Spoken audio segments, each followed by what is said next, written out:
Welcome to the Ultimate Bloons TD6 strategy series, where I'm going to be showing you strategies for every single tower from the Dart Monkey to the Beast Handler and every single path in between.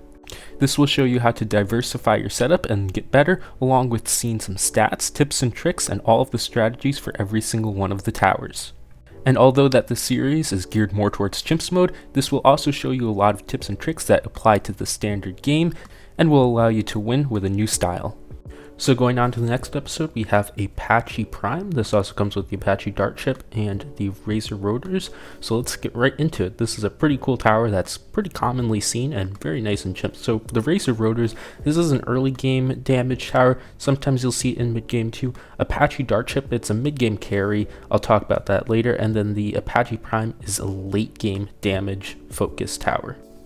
So moving on to the stats, the Razor Rotors, it actually has pretty good stats, especially with Alec buff, but it does fall off a little bit later on, so I'm going to mention that. Also, I put up a little infographic card there saying everything comes from the Bloons wiki. You definitely should check it out. If you haven't seen my video on that, I've gotten the stats from there all the time, but it's a pretty cool site that you definitely should check out. Here are the other stats for the other towers. Of course, as always, you can pause it and see more, but the Apache Dart Ship just kind of ramps up the stats, adds more attacks, and same with the Apache Prime, ramps up the stats and adds more attacks. Pretty simple path overall. Now for the cross path, it's also very simple. You always want to get faster firing. So just the 302, 402, 502.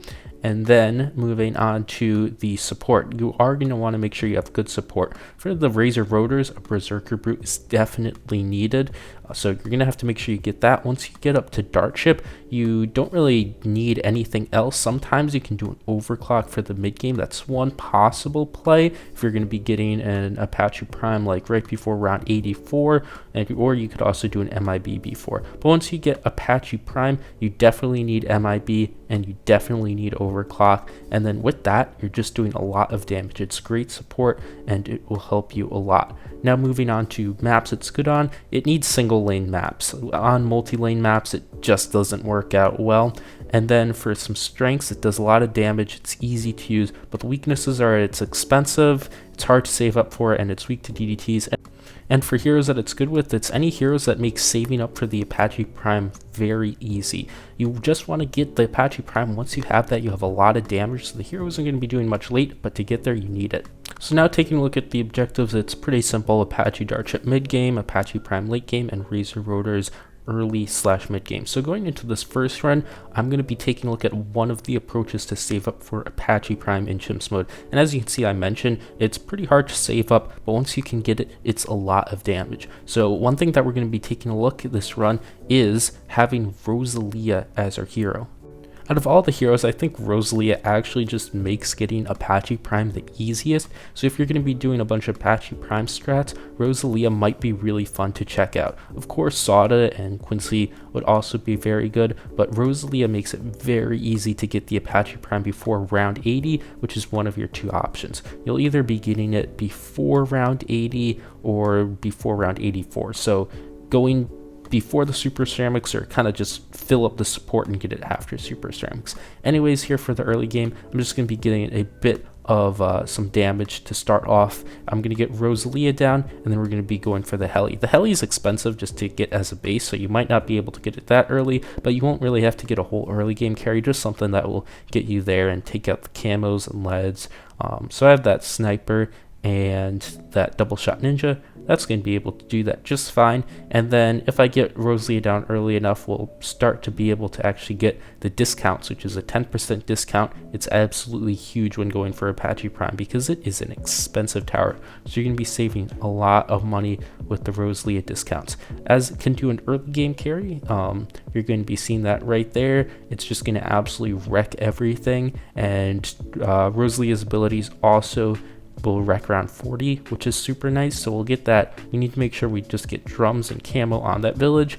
out with the Razor rotors, and this is going to push through the early game and into the mid game a bit until I can afford the Apache Dart ship. So we're going to be cruising right into that. Now, the one thing that about Apache Dart ship is that it just isn't a good tower. Unlike in BTD5, if you played BTD5 a lot, you'd remember like the Apache Dart ship was an insane tower. Like it would just absolutely wreck up everything. But in BTD6, not so much.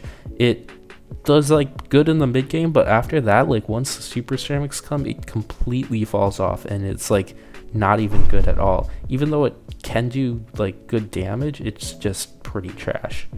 So in that case, you don't really want to use Apache Dart ship as a mid-game carry, because unlike something that you just add to help out with the mid-game, like maybe a Morglaves or a recursive cluster, this guy is expensive and it's going to be a carry, so you'd want it to go and wipe out your mid-game and also help out in the late game a little bit. So that's something like Comanche defense actually will do pretty good in the late game, surprisingly. Spectre even would do all right, not the greatest, but still would do good. Apache Dart ship on the other hand, like literally doesn't really do much of anything, as you might notice if you've done it, especially from those like 5 Apache chimp strategies. You'd see like even 5 of them, they're just abysmal. They don't really do anything at all. So yeah, basically when you're using it in mid game, you're using it to get Apache Prime, because Apache Prime is strong, Apache Dart ship isn't. So that's just kind of one thing that you really have to take care of. So that's why being able to use Rosalia or other heroes and greed out, even though it can be sometimes a bit tricky, Rosalia does make it a lot easier though. Being able to greed out the Apache Prime before round 80 is absolutely huge, because you don't have to deal with the super ceramics and it's a total mess when you do that. However, you could try to push it off if getting it before round 80 is too hard. You could try to go for 84 and you have a lot of money to spend on support. So one thing that you can do is overclock the Apache Dart ship. That'll make it easier. On the other hand, for this run with Rosalia, I got it super early. There's tons of wiggle room too. I could have bought like a whole Relentless glue if I wanted and still gotten it with this budget that you can see. This was a very frugal budget. It's literally just like pretty much nothing on harder maps. This might be tricky, but you'll be able to spend quite a lot and still be able to get it. So once I have that, it's just kind of win. Rosalia, very cool. You got the Apache Prime super early. Just gonna get MIB, gonna OC this thing, and we're all doing just fine. But anyways, going back to getting it before round 84, you're gonna want to have to get OC, maybe like a Relentless glue. That something maybe to help out with ceramics a bit, like a downdraft could be really good in this added situation. So having all of that, then you're going to be able to probably beat up to 84 just fine, and then get Apache Prime a little bit later. With that, you'll need to keep in mind you do need to get MIB for the DDTs. I got MIB there, overclock, everything's just fine. That will allow me to kill the DDTs way better. Now for support, we're going to need something to really deal with DDTs and possibly something for 100 if the map is a bit shorter. Even if it's this short, I'm still going to just, I guess, bring a first strike for round 100.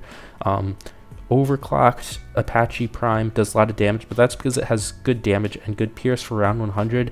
Pierce like literally means nothing. You just need raw damage, so I'm still going to bring a first strike with me. I got that Icicle Impale to take out DDTs. There's a whole bunch of things you could do. Sabo in most cases will work just fine, but Icicle Impale will help. And then we can just use abilities, all that thing's going down nice and easy. So now taking a look at the Razor Rotors mid game. As you saw, it's very good at the early game, but compared to something else like what was that Never-Miss Ace that you saw before, it isn't the greatest. It still can be used though. I'm just saying it isn't particularly the strongest thing you can use for the mid game. It will just do like a bit of extra damage, not really something that I would rely on for harder maps, but for some easier maps, it's a fun tower to use. Why not use it maybe here and there? So let's take a look at our next example, and we're going to be bringing it up to Peninsula, another long, well, I guess not that long, maybe for advanced maps. It has some decent length, but it has one single path and straight lines. Not one straight line, it bends around a bit, but straight lines. This is very good for the Apache Prime, so let's try to go for it. And of course, we're going to be starting off by getting Sada, just a few towers. I'm going to be able to get a heli very early here, which is nice. With this, I am going to have to do a little bit of micro with it, so keep that in mind. You can't slack off with the micro when you're doing stuff like that, but once I get it to pursuit, we're doing very good. You can also use the trick of doing pursuit on patrol points, which will make it pursuit only in a given area, if that really makes it better. If you're doing it on a single lane map, which I recommend, it would just be fine on pursuit though. But on multi-lane maps, you can do that. Although I really believe, I tried it out once before, it's just not worth using Apache Prime at that point if you're going to be relying on that. So that's kind of just my take on it.